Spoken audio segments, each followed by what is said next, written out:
segalanya lebih dalam, menyembah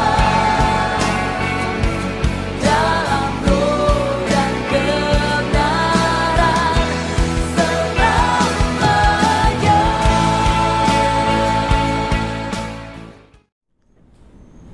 Shalom jemaat yang dikasihi oleh Tuhan kita Yesus Kristus, jemaat GBKP Klasis Jakarta Kalimantan dimanapun kita berada. Berjumpa lagi dalam program Sapaan Teduh.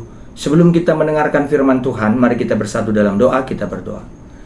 Bapa di dalam sorga, pada kesempatan kali ini kami berdoa bersyukur kepadamu ya Tuhan atas kebaikan-Mu yang selalu melingkupi hidup kami. Sebentar kami akan mendengarkan firman-Mu, berfirmanlah Engkau bagi kami. Inilah doa dan permohonan kami. Dalam nama Yesus Kristus kami berdoa. Amin. Saudara-saudari yang terkasih dalam nama Tuhan kita Yesus Kristus, firman Tuhan yang menyapa kita di pagi hari yang indah ini diambil dari 2 Tesalonika 3 ayat 3. 2 Tesalonika 3 ayat 3, demikian firman Tuhan. Tetapi Tuhan adalah setia. Ia akan menguatkan hatimu dan memelihara kamu terhadap yang jahat. Inilah pembacaan firman Tuhan yang sampai pada kita pada pagi hari ini. Shalom, salam sehat, salam sejahtera menjuah-juah bagi kita semuanya. Bapak Ibu saudara-saudari terkasih dalam nama Tuhan kita Yesus Kristus, tentu kita mengetahui ketika kita melakukan yang baik, melakukan hal yang mulia, apalagi itu perintah Tuhan sendiri, tentu tidak akan pernah terlepas dari yang namanya persoalan, hambatan, tantangan. Banyak sekali rintangan yang kita hadapi. Kenapa saya katakan begitu dalam kata pembuka ataupun kata pendahuluan ini, saudara-saudari terkasih? Karena 2 Tesalonika pasal 3 ini secara keseluruhan ataupun bagian-bagian pertama, bagian pertama itu maksudnya ayat 1 sampai ayat 5, ini berbicara tentang Paulus berdoa demi kemajuan Injil itu sendiri, demi kemajuan pemberitaan Injil. Jadi doa Paulus berdoa, doanya adalah demi kemajuan Injil dan demi penerimaan pesan-pesan firman Tuhan itu sendiri, untuk meneguhkan pemberitaan Injil itu sendiri, saudara-saudari terkasih. Jadi bagian ketiga surat 2 Tesalonika ini penuh pesan untuk hidup sesuai dengan panggilan Allah.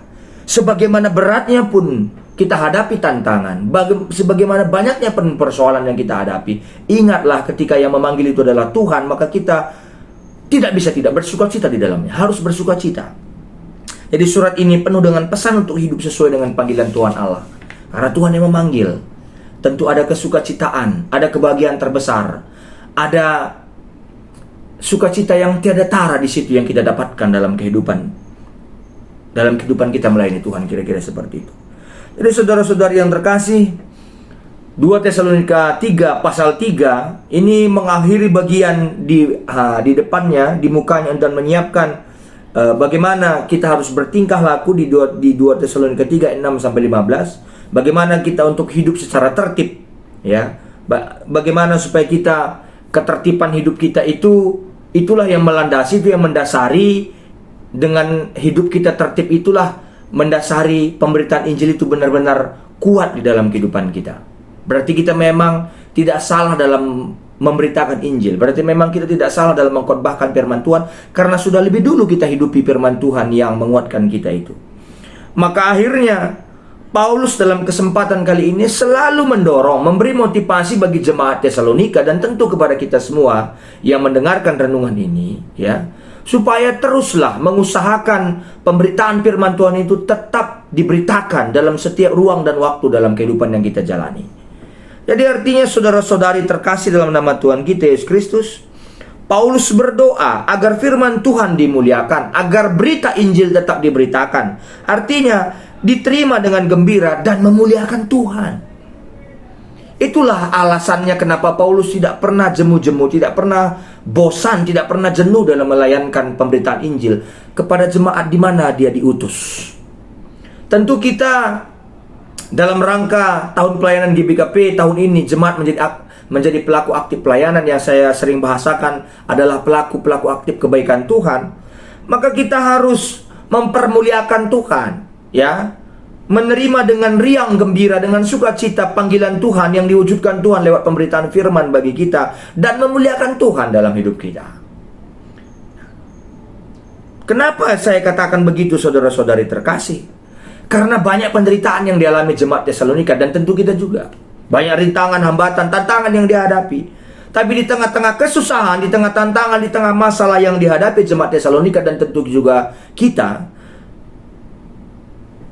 Paulus yakin, saya juga yakin bahwa Tuhan adalah setia. Tuhan tidak pernah kekurangan cara untuk memberikan berkat-Nya dalam kehidupan pelayanan yang kita kerjakan.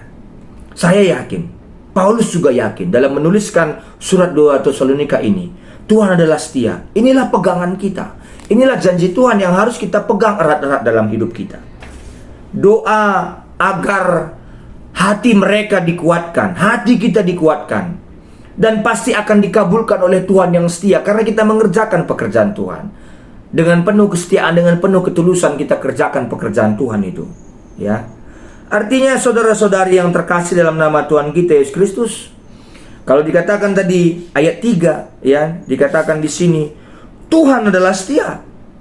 Itu sudah menjadi penegasan, yang menjadi jaminan legitimasi yang tidak bisa diganggu gugat lagi. Tuhan pasti setia bagi orang yang setia menjalankan pelayanan. Dia akan menguatkan hati dan memelihara terhadap yang jahat, ya. Artinya dia, kesetiaannya itulah, kebaikannya itu yang sangat luar biasa itu, ya. Itulah yang akan memelihara kita dari berbagai macam kejahatan, dari berbagai macam tantangan, dari berbagai macam persoalan dalam kehidupan yang kita jalani. Jadi kesetiaan Tuhan dalam pemeliharaan jemaatnya berhubungan juga dengan perilaku jemaat itu. Sejauh mana kita merasakan kasih setia Tuhan, sejauh mana juga ketika kita setia melayani Tuhan dengan baik dan benar. Jadi saudara-saudari terkasih, Tuhan setia dalam menguatkan dan memelihara jemaatnya. Maka berdasarkan itu, Paulus memberi pesan-pesan kepada jemaat supaya hendaknya dinyatakanlah kehendak Tuhan itu. Karena Allah setia. Karena Allah tidak pernah ingkar janji. Paulus sudah rasakan itu lebih dulu. Maka dia dorong juga kepada jemaat Tesalonika, betapapun banyaknya penderitaan, betapapun tersayatnya hati karena melakukan pekerjaan mulia, yaitu pekerjaan Tuhan, tapi ingat Tuhan tetap setia. Dia tetap melindungi dari berbagai macam kejahatan yang bisa saja mengintai kita, yang bisa saja membuat kita berpisah dari Tuhan, tapi Tuhan itu setia. Artinya saudara-saudari terkasih, ya, ada pesan Paulus di sini untuk menguatkan, ya, untuk menguatkan kita, mendorong kita, meneguhkan kita supaya tetap stabil dalam kehidupan ini. Apapun yang terjadi, kita tetap tidak akan pernah goyah dalam perjalanan kehidupan yang kita jalani, saudara-saudari terkasih. Maka Paulus di sini meminta supaya kita tetap berdoa demi kemajuan Injil dan bisa memberitakan pesan-pesan Tuhan dimanapun kita berada dengan hidup tertib, hidup sesuai dengan kehendak Tuhan. Maka orang juga akan yakin akan kebenaran firman Tuhan yang kita beritakan, karena kita sudah lebih dulu menghidupi kebenaran itu, saudara-saudari terkasih. Jadi hiduplah sesuai dengan panggilan Tuhan, melayanilah, lakukanlah kehendak Tuhan, tuluslah dalam mempersembahkan semua hidup kita ini kepada Tuhan. Dengan begitu kita akan mendapatkan sukacita yang tiada tara dalam kehidupan kita.